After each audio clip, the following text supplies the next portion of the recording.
Welcome once again, my friends, and thank you for stopping by to listen to an old storyteller. Today we have an Indian tale, and the title of this story is The Pigeon and the Crow. Once upon a time, the Bodhisatta was a pigeon, and lived in a nest basket which a rich man's cook had hung up in the kitchen, in order to earn merit by it. A greedy crow, flying near, saw all sorts of delicate food lying about in the kitchen, and felt a hungering after it. How in the world can I get some? Thought he. At last he hit upon a plan. When the pigeon went to search for food, behind him, following, came the crow. "What do you want, Mr. Crow? You and I don't feed alike." "Ah, but I like you and your ways. Let me be your chum, and let us feed together." The pigeon agreed, and they went on in company. The crow pretended to feed along with the pigeon, but ever and anon he would turn back, peck to bits some heap of cow dung, and eat a fat worm. When he had got a bellyful of them, up he flies, as pert as you like. "Hullo, Mr. Pigeon, what a time to take over your meal. One ought to draw the line somewhere. Let's go home before it is too late." And so they did. The cook saw that his pigeon had brought a friend, and hung up another basket for him. A few days afterwards there was a great purchase of fish which came to the rich man's kitchen. How the crow longed for some!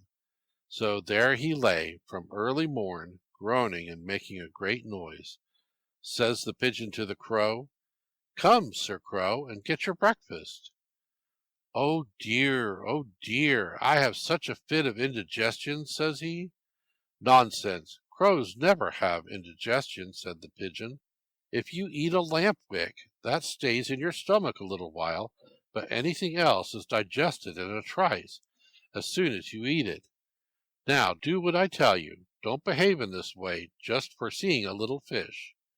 "Why do you say that, master? I have indigestion." "Well, be careful," said the pigeon, and flew away.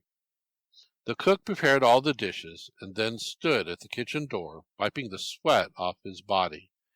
"Now's my time," thought Mr. Crow, and alighted on a dish containing some dainty food. Click! The cook heard it, and looked round.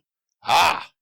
He caught the crow, and plucked all the feathers out of his head, all but one tuft.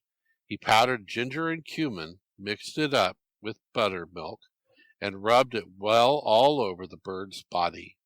"That's for spoiling my master's dinner and making me throw it away," said he, and threw him into his basket. Oh, how it hurt! By and by the pigeon came in, and saw the crow lying there, making a great noise. He made a great game of him, and repeated a verse of poetry. "Who is this tufted crane I see, lying where he's no right to be? Come out, my friend, the crow is near, and he may do you harm, I fear." To this the crow answered with another. "No tufted crane am I, oh no, I'm nothing but a greedy crow.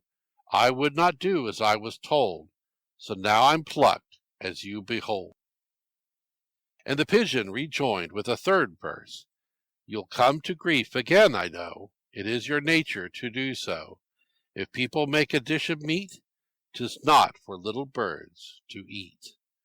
Then the pigeon flew away, saying, "I can't live with this creature any longer." And the crow lay there groaning till he died. Thank you once again for listening to this story. If you enjoyed this story, please press that like button. Also, please help an old storyteller out by subscribing to my channel. The next story will be posted in a few days, so until then, may your story continue to be a good one.